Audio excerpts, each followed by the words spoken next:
성경 통독 285일차 토빗기 1장에서 3장을 읽겠습니다. 성부와 성자와 성령의 이름으로 아멘.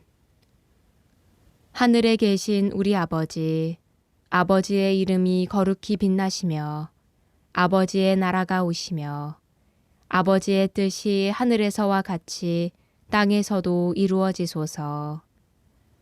오늘 저희에게 일용할 양식을 주시고 저희에게 잘못한 일을 저희가 용서하오니 저희 죄를 용서하시고 저희를 유혹에 빠지지 않게 하시고 악에서 구하소서. 아멘. 토빗기 1장. 토빗의 이야기를 적은 책. 토빗은 납탈리 지파에 속한 아시엘의 후손으로서 토비엘의 아들이고, 토비엘은 하나넬의 아들, 하나넬은 아두엘의 아들, 아두엘은 가바엘의 아들, 가바엘은 라파엘의 아들, 라파엘은 라구엘의 아들이다. 토빗은 아시리아인들의 임금 살만에스르 시대에 티스베에서 포로로 끌려갔다. 티스베는 갈릴레아 고지대 납탈리 지방의 케데스 남쪽, 곧 하초르 위 해지는 쪽에, 그리고 포고르에서는 북쪽에 자리 잡은 곳이다. 나 토빗은 평생토록 진리와 선행의 길을 걸어왔다. 나는 나와 함께 아시리아인들의 땅 니네베로 유배온 친척들과 내 민족에게 많은 자선을 베풀었다. 내가 아직 젊은 나이로 이스라엘 땅 내 고향에 살 때 나의 조상 납탈리의 온 지파가 다윗 집안과 예루살렘에서 떨어져 나갔다.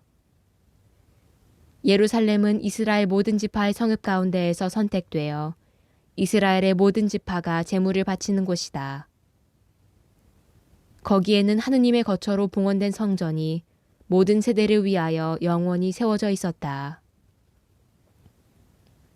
나의 친척들은 모두 내 조상 납탈리 집안의 다른 사람들과 마찬가지로 이스라엘 임금 예로보암이 단에 만들어 세운 송아지에게 제물을 바치고 갈릴레아의 모든 산 위에서도 제물을 바치곤 하였다. 그러나 나만은 축제 때에 온 이스라엘을 위하여 영원한 규정에 쓰인 대로 자주 예루살렘으로 갔다. 나는 그때마다 만물과 맛배와 가축의 10분의 1과 그 해에 처음 깎은 양털을 가지고 예루살렘으로 서둘러 가서 아론의 자손 사제들에게 주어 제단에 바치게 하였다. 또 밀과 포도주와 올리브 기름과 석류와 무화과와 다른 과일들의 10분의 1을 예루살렘에서 봉직하는 레위의 자손들에게 주었다. 그리고 6해 동안 해마다 또 다른 10분의 1을 돈으로 환산하여 예루살렘으로 가지고 가서 썼다. 세 번째 10분의 1은 고아들과 과부들, 그리고 이스라엘 자손들 곁에 사는 이방인들에게 주었다. 나는 새 해마다 그 10분의 1을 가져다가 그들에게 주고 그것과 관련하여 모세의 법에 쓰인 규정에 따라 또 우리 아버지 토비엘의 어머니신 드보라께서 내리신 지시에 따라 그들과 함께 먹었다. 아버지께서는 나를 고아로 남겨두신 채 일찍 돌아가셨던 것이다. 어른이 되자 나는 우리 일가에서 아내를 맞아 아들을 낳고 그 이름을 토비아라고 하였다. 나는 포로가 되어 아시리아로 왔다. 포로가 되어 니네베로 끌려온 것이다. 이곳에서 내 친척과 동족들은 모두 이민족들의 음식을 먹었다. 그러나 나는 스스로 조심하여 이민족들의 음식을 먹지 않았다. 내가 이렇게 마음을 다하여 나의 하느님을 잊지 않았으므로 지극히 높으신 분께서는 내가 살만 에세르에게서 호의와 귀염을 받도록 해주셨다. 그래서 나는 임금에게 필요한 모든 물품을 사들이는 직책을 맡게 되었다. 임금이 죽을 때까지 나는 메디아로 가서 임금을 위한 물품을 사오곤 하였다. 그때 나는 메디아 땅에서 가브리의 동기 가바엘에게 은 10탈렌트가 든 자루들을 맡겨두었다. 그런데 살만에스르가 죽고 그의 아들 산헤립이 뒤를 이어 임금이 되자 메디아로 가는 길들이 가로막혀 나는 더 이상 메디아로 갈 수가 없었다. 살만에스르 시대에 나는 내 친척과 동족들에게 많은 자선을 베풀었다. 배고픈 이들에게는 먹을 것을 주고 헐벗은 이들에게는 입을 것을 주었으며 내 백성 가운데 누가 죽어서 니네베 성 밖에 던져져 있는 것을 보면 그를 묻어주었다. 산헤립이 저지른 신성 모독 때문에 하늘의 임금님께서 심판을 내리실 적에 그가 유다에서 도망쳐 나와 죽인 이들도 나는 묻어주었다. 산헤립이 분노를 터뜨리며 이스라엘 자손들 가운데에서 많은 사람을 죽였는데 내가 그들의 주검을 훔쳐내어 묻어주었던 것이다. 그래서 그 주검들을 산헤립이 찾았지만 찾아내지 못하였다. 그때에 니네베 주민들 가운데 한 사람이 임금에게 가서 내가 죽은 이들을 묻고 있다고 알렸다. 그래서 나는 몸을 숨겼다. 임금이 내 일을 알 뿐더러 나를 죽이려고 찾는다는 사실을 알아차리고 두려운 나머지 달아난 것이다. 그러자 나의 모든 재산이 몰수되었다. 내 아내 안나와 아들 토비아 외에는 하나도 남지 않고 모조리 임금의 차지가 되어버렸다. 그러나 40날도 지나지 않아 산헤립의 아들 둘이 그를 죽이고 아라랏산으로 달아났다. 그의 다른 아들 에사르 핫돈이 뒤를 이어 임금이 되었는데 그가 나의 동기 하나엘의 아들 아키카르에게 나라의 모든 재정을 맡겼다. 그래서 아키카르가 모든 행정에 관한 권한을 주게 되었다. 그러자 아키카르가 나를 위하여 간청을 드려 나는 니네베로 돌아올 수가 있었다. 사실 아키카르는 아시리아인들의 임금 산헤립의 헌작 시종장이고 옥새 책임관이었으며 행정관이고 재정관이었다. 에사르 핫돈이 아키카르를 다시 임명한 것이다. 아키카르는 나의 조카로서 가까운 친족이었다. 토빗기 2장. 에사르 핫돈 시대에 나는 집으로 돌아와 내 아내 안나와 아들 토비아를 되찾게 되었다. 우리의 축제인 오순절, 곧 주간절에 나를 위하여 잔치가 벌어져 나는 음식을 먹으려고 자리에 앉았다. 내 앞에 상이 놓이고 요리가 풍성하게 차려졌다. 그때에 내가 아들 토비아에게 말하였다. 얘야, 가서 니네베로 끌려온 우리 동포들 가운데에서 마음을 다하여 주님을 잊지 않는 가난한 이들을 보는 대로 데려오너라. 내가 그들과 함께 음식을 먹으려고 그런다. 얘야, 내가 돌아올 때까지 기다리마. 그래서 토비아가 우리 동포들 가운데 가난한 사람들을 찾으러 나갔다. 그가 돌아와서 아버지 하고 불렀다. 내가 얘야, 나 여기 있다 하고 대답하자 그가 계속 말하였다.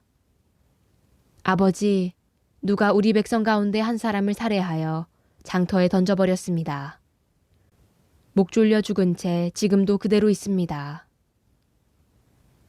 나는 잔치 음식을 맛보지도 않고 그대로 둔 채 벌떡 일어나 그 주검을 광장에서 날라다가 해가 진 다음에 묻으려고 어떤 방에 놓아두었다.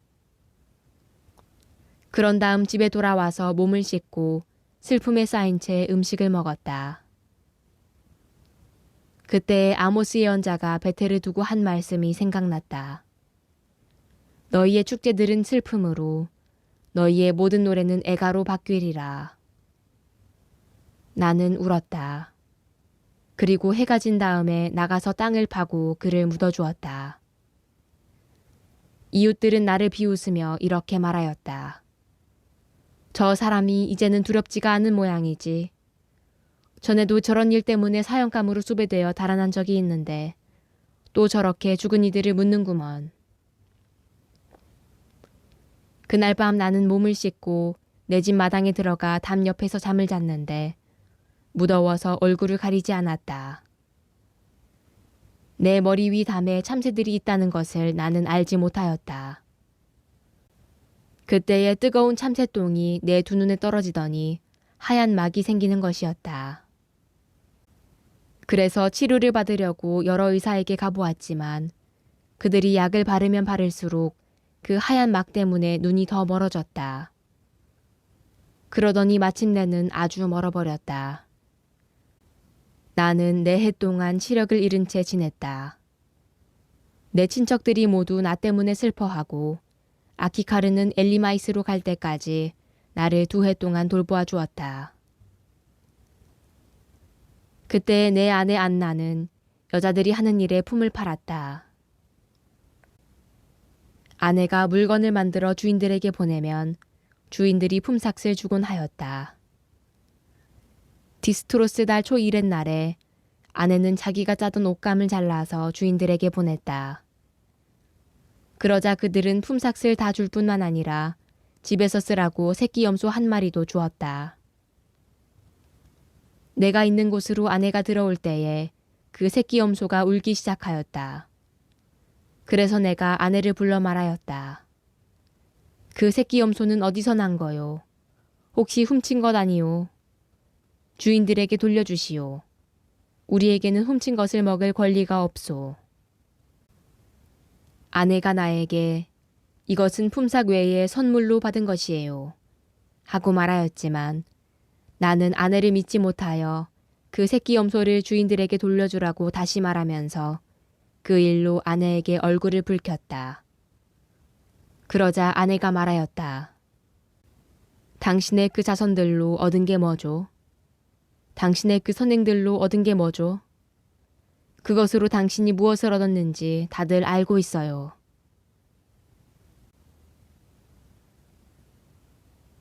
토빗기 3장. 나는 마음이 몹시 괴로워 탄식하며 울었다. 그리고 탄식 속에서 기도하기 시작하였다. 주님, 당신께서는 의로우십니다. 당신께서 하신 일은 모두 의롭고 당신의 길은 다 자비와 진리입니다. 당신은 이 세상을 심판하시는 분이십니다. 이제 주님, 저를 기억하시고 저를 살펴보아 주소서. 저의 죄로, 저와 제 조상들이 알지 못하고 저지른 잘못으로 저를 벌하지 마소서. 그들은 당신께 죄를 짓고 당신의 계명들을 따르지 않았습니다. 그래서 당신께서는 저희를 약탈과 유배와 죽음에 넘기시고 당신께서 저희를 흩으신 모든 민족들에게 이야기거리와 조롱거리와 우스갯거리로 넘기셨습니다. 저의 죄에 따라 저를 다루실 적에 내리신 당신의 그 많은 판결들은 다 참되십니다.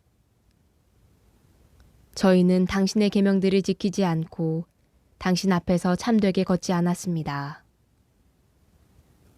이제 당신께서 좋으실 대로 저를 다루시고 명령을 내리시어 제 목숨을 앗아가게 하소서. 그리하여 제가 이 땅에서 벗어나 흙이 되게 하소서. 저에게는 사는 것보다 죽는 것이 낫습니다. 제가 당치 않은 모욕의 말을 들어야 하고 슬픔이 너무나 크기 때문입니다. 주님, 명령을 내리시어 제가 이 곤궁에서 벗어나게 하소서. 제가 이곳에서 벗어나 영원한 곳으로 들게 하소서. 주님, 저에게서 당신의 얼굴을 돌리지 마소서. 살아서 많은 공궁을 겪고 모욕의 말을 듣는 것보다 죽는 것이 저에게는 더 낫습니다. 바로 그날 메디아의 엑바타나에 사는 라구엘의 딸 사라도 자기 아버지의 여종들 가운데 한 사람에게서 모욕하는 말을 듣게 되었다. 사라는 7 남자에게 시집을 갔지만 신부와 관련된 관습에 따라 신랑이 사라와 한 몸이 되기도 전에 아스모데오스라는 악귀가 그 남편들을 죽여버렸다. 그래서 그 여종이 사라에게 이렇게 말하였던 것이다. 당신 남편들을 죽이는 자는 바로 당신이에요. 당신은 이미 7 남자에게 시집을 갔지만 그들 가운데에서 누구의 이름도 받지 못했어요. 그런데 당신 남편들이 죽었으면 죽었지. 우리는 왜 때려요? 남편들이나 따라가시지. 그래야 우리가 당신의 아들이나 딸을 영영 보지 않게 되죠. 그날 사라는 마음에 슬픔이 가득하여 울면서 자기 아버지 집의 위층 방으로 올라가 목을 매려고 하였다. 그러나 생각을 다시 하고서는 이렇게 혼잣말을 하였다. 사람들이 당신에게는 사랑하는 외동딸밖에 없었는데 그 애가 불행을 못 이겨 목을 메고 말았구려 하면서 내 아버지를 모욕하는 일이 있어서는 안 되지. 만일 그렇게 되면 늙으신 아버지께서 나 때문에 슬퍼하시며 저승으로 내려가시게 되겠지. 목을 매는 것보다는 평생 모욕하는 말을 듣지 않도록 죽게 해주십사고 주님께 기도하는 것이 낫겠다. 그러면서 사라는 창 쪽으로 양팔을 벌리고 기도하였다. 자비하신 하느님 찬미 받으소서. 당신의 이름은 영원히 찬미 받으소서. 당신께서 하신 모든 일이 당신을 영원히 찬미하게 하소서. 이제 저는 당신께 제 얼굴과 눈을 들어 올립니다. 분부를 내리시어 제가 이 땅에서 벗어나 다시는 모욕하는 말을 듣지 않게 하소서. 주님, 당신께서는 아십니다. 제가 남자에게 조금도 더럽혀지지 않고 깨끗함을. 제가 이 유배의 땅에서 제 이름이나 제 아버지의 이름을 더럽힌 적이 없음을. 저는 제 아버지에게 하나뿐인 자식입니다. 제 아버지에게는 대를 이을 다른 아이가 없습니다. 아버지에게는 저를 아내로 맞아들일 가까운 친족도 일가부치도 없습니다. 저는 이미 남편을 7이나 잃었습니다. 제가 더 살 이유가 어디 있겠습니까? 주님, 제 목숨을 거두는 것이 당신의 뜻이 아니라면 저를 모욕하는 저 말이라도 들어보소서. 바로 그때에 그 두 사람의 기도가 영광스러운 하느님 앞에 다다랐다. 그래서 라파엘이 두 사람을 고쳐주도록 파견되었다.